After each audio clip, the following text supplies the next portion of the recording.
you might as well get some sleep, wake up refreshed, learn what you have to learn. Because what's the point of staying up? By the time you get to the test, you're exhausted, and your brain is forced to try to remember things that you put in it last night. It's not going to work. So, and they have how many? You wake up, exercise for 10 minutes or 30 minutes, and then just go back to studying. They have made studies about that, and I don't know if any of you have tried that, but that doesn't work for me. What? It doesn't work. Staying Like, up or? just staying up all night. Like it's your brain, it doesn't work properly, so you're gonna forget everything. It all depends though, because sometimes when you have tests that are repetitive, they're just kind of like when you just blur out information. It's one thing to stay up all night and study, but then you have tests that actually quantify what you learned throughout the semester. So if you didn't read it and you didn't learn it, there's no way you can cram for it. Now cramming is the type of thing where you know it's like either A, B, C, or D. But you just remember it and you're good. But there's some tests that when it comes out to like if you did your work throughout the semester, you could study it and do an overview, but you won't be able to cram for that. Now if you're gonna cram, it's not really recommended, but it all depends on the class, teacher, and style of learning. Regardless of the class, it should never be, if you're paying for your education, or if FAFSA is paying it for you, you should still put the effort to learn it so that when you actually study, it's more so you're just going over the details and making sure you remember it and you can connect the dots wonderfully. It should never be, oh, let me go to class, not pay attention, but cram for a test. That makes absolutely It's not about no going to sense. class and paying attention. Like me, I'm fortunate. I don't have to work. I come to school. I'm able to do my work. I have time for it.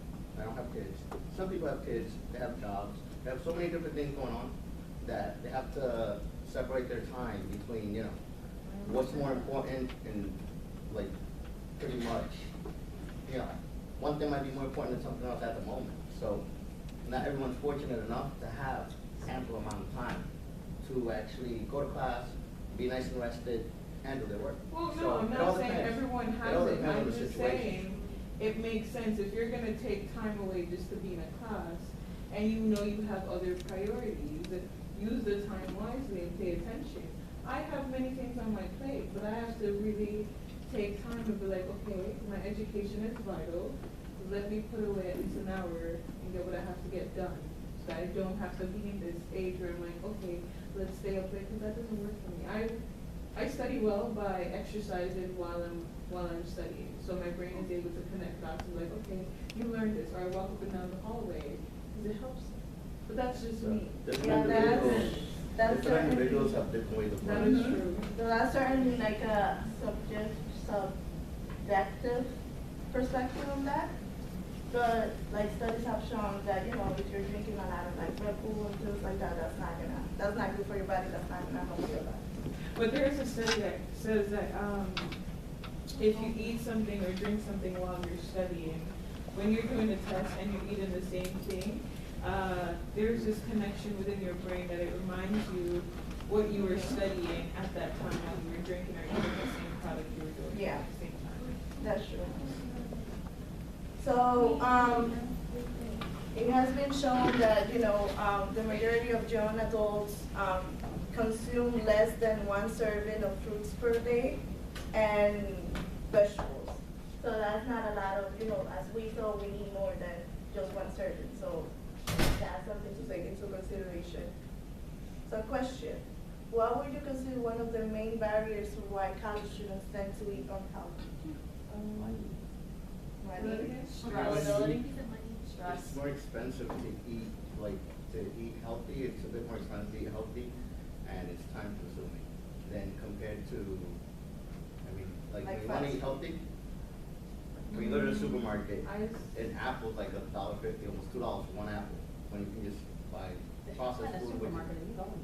Well, I say lack of effort. Reason being, we have many ways in order to be healthy. You can go to the corner or you could go to the supermarket, get some fruit, make a smoothie. It's simple. It's really simple. You could get a juicer and juice your vegetables. It's not that hard, because I do the same thing every day. I'm trying not to eat all this heavy food, because I know by the time I get to class, I'm like, oh, I don't know. I don't want to hear what you're saying because my brain is falling asleep. So it does, I say, it's just a lack of time and effort to put into So I got money, time, stress, right? Anyone else? Availability. Availability. So what do you mean by that? It's not always easy to get out to, like, I can't go, what am I supposed to take the 25 minutes I have between classes, go to the supermarket and make myself a salad? You know, it's easier to just go and buy what's available to me to grab something for lunch. If you have time to go in It's to true, a but like one supermarket, thing yeah, but. one thing I found that's a bit helpful is when I sit down about twice a week and I plan beforehand and I To kind of pack buy your meals. everything, Yeah, cook my that's- meals, that's what I do and then too. that's one of the only ways I'm able to actually eat a healthy diet. Like Yeah, I'm like- forced to do it because I go to the gym without eating healthy. It's pointless. Yeah. pointless. So- Exactly. I pack my food, but. You can't always do it now. And It's not always successful. two is like when you get out, like let's say you get out of high school, you don't really know information on how to carry yourself. So it's like, oh my God, I'm independent, I can buy whatever I want. You're not really thinking about, oh, I need to eat healthy throughout this experience too. So this is why we have peer counseling, so they can guide you since you come into college, you don't know much about eating healthy, they can guide you through it because you don't really know. You don't really know.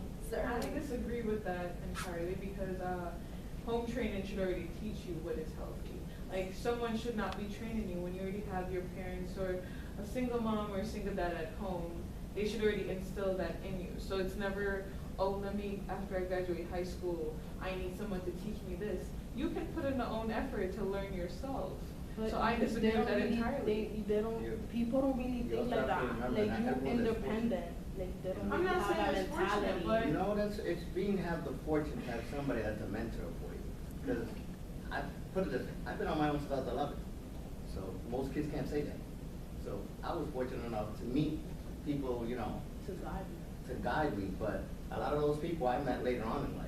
So when I was young, there were many choices that I made that today and age I would be like, why did I do that? But, and financially, no one really gets a financial education when they're young. And it's very rare. And if you do, you're very fortunate that you did. So some people are fortunate enough to have that guidance, some are not.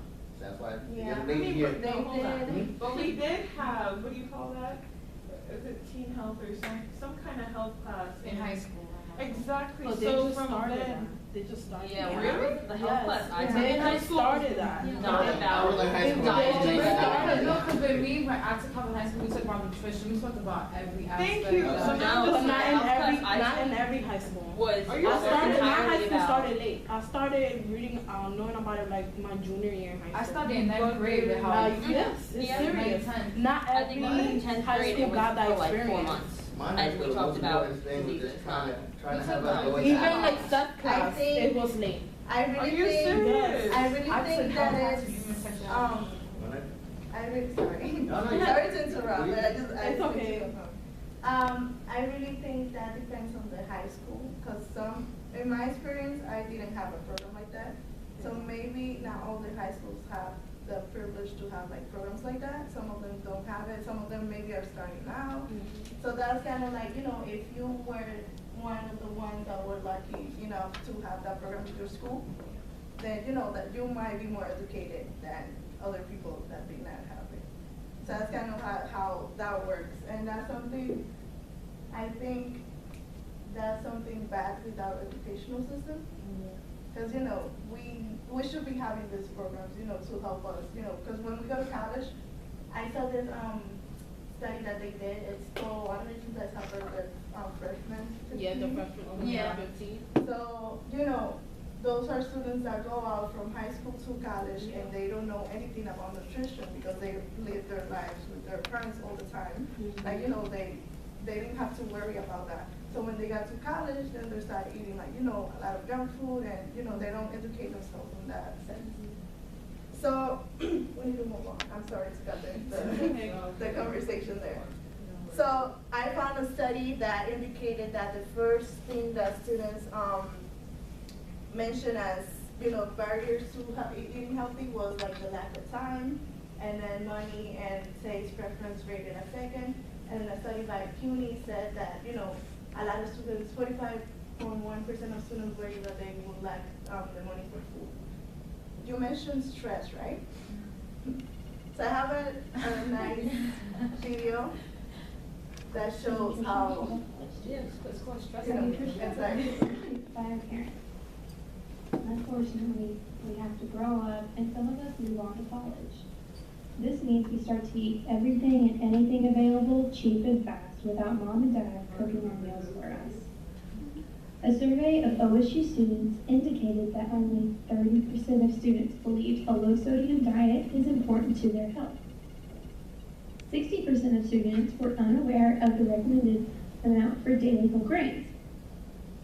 Only 33% of students believe it is important to use sugar in moderation. These stats indicated there is a knowledge gap among Oklahoma State students. In addition to this knowledge gap, there are 3 major barriers to college students eating healthy. 1, stress. Stressing about finals either make you want to eat a whole bag of Oreos in one sitting or not eat anything for 2 days straight. 2, broke. Being broke as a college student means you go to McDonald's and you get 2 Big Macs for $5 and have one for lunch and one for dinner. 3, not enough time. Having the time to cook with work and school is slim to non-existent, especially towards the end of the semester. Alternative ways to save money and eat healthy are 1, meal prepping. Meal prepping the Sunday before classes help by saving the time and your money by having it already cooked and ready to go. 2, choose orange. Another way to get healthy food is to look for that orange symbol all over campus. 3, tap and go. This is a way to save some time. Go ahead and tap and go to Chick-fil-A so that you're not sitting in that 30-minute line.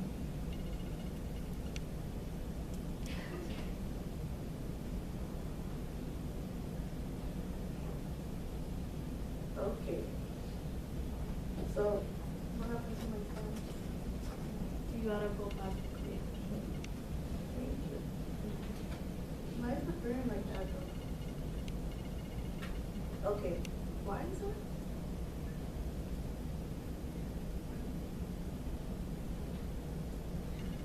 So the time is now. Let's start making healthy eating decisions because you have to start. Actually, you have to start when you're like little. But like for us, college, you know, brings a lot of things to our table that, you know, it makes us not eat healthy all the time. So we need to start making healthy eating decisions now. Read the nutrition facts labels. So that's a really good way in which you can see if your food, the food that you're eating is actually providing you with the nutrients that you need. These are some tips. I'm gonna go over all of them, but I have like some sheets, they're right there. I'm gonna pass it around so you guys can have it. So plan your spending. So make a budget for your, you know, weekly, for like the food that you're gonna be buying weekly. Cook at home on weeknights. I do that all the time. Or when my mom cooks, I just, you know, save the food for the next day and Oh, I do that too. yeah, that helps a lot with, you know, with the food, like that controls the food that you eat because then you don't have to go like that pizza that you know. And it's kind of, if you calculate how much you spend Mhm. for the week at that, Every day? Exactly. It's a lot It's of a money. lot, and I'm like, look, I'm sorry, but I'm a broke person, and I can't be spending all this money for no reason. Yeah, certainly, that's one of the things why I, you know, that's one of the reasons why I choose to, you know, pack my meals before, and then I just heat it up here. It saves time for me to go get that food. It saves money, a lot of money. So, yeah. I mean, is there a way to get them to bring more fruits on campus? Because all I see is banana and apples. I mean, I'm not against You banana can and buy, apples. they do every week, they have like a whole cart of nothing but fruits and vegetables. You can Where? buy For free every Thursday. every Hold on, they Thursday. have free Yes. fruit. Yeah. Free fruits. I was about to say about Yeah, that. this is I about to noticed. be It's actually grown here too. I think. noticed on Weird. camp. Isn't it the around Janjay, campus, yeah. There's a Food garden. bank? Yeah. I'm gonna mention it That was later. free? I'll show you Yes, guys later. yes. Where You, is this you can just make a located? donation if you want. It's But- just like a pop-up cart every Thursday. they Yeah. have. Yeah, I'm gonna- For It free. moves around though. I- Yeah. I'm interested. I'm gonna show you because I have it on the resources. So you're gonna see like the information, you can take a picture of it. So, budget your spoonfuls. So that's kind of like if your friends are like, oh, let's go buy pizza, let's go do this, you have the right to say no, okay? You don't have to say yes all the time. Remember your food groups. You have to remember what are the right nutrients that you need to include in your daily diet. And spend your definition of salad. So the salad doesn't only have to be boring. You can make it great at home too. Redefine dessert.